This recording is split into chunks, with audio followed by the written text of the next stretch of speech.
যে কাজটা আমি এখন করছি আর কি। হাদিসের বেসিক কিতাবগুলো আপনি মুতাআলা করতে পারেন। এটার জন্য আরবিক ইবারত পড়ার যোগ্যতা অর্জন করতে হবে। এটা কি জিনিস?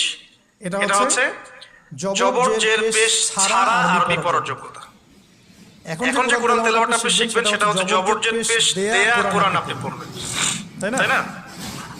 কিন্তু হাদিসের যে বইগুলো আছে এই বইগুলোর মধ্যে কিন্তু কোনো জবর জের পেশ দেয়া থাকে না। মৌলিক কিতাবের কথা বলছে, মৌলিক যে বইগুলো। অনেকে মনে করেন অনুবাদ করা বইগুলোই মনে হয় মূল বই। এগুলো হচ্ছে ওই বইগুলোর অনুবাদ, আংশিক অনুবাদ, পুরোপুরি অনুবাদ নয়। মূল বইগুলো পড়তে হলে এবার পড়ার যোগ্যতা অর্জন করতে হবে। এটা level 3 Arabic grammar, Arabic language শেখার পর এই লেভেলে মানুষ যায়। তাহলে ধাপগুলো চিন্তা করতে থাকেন, কোন ধাপে গিয়ে কোন বইগুলো পড়তে হয়। আর অনেক সময় আমরা কিন্তু তত আচরণটাই না করি।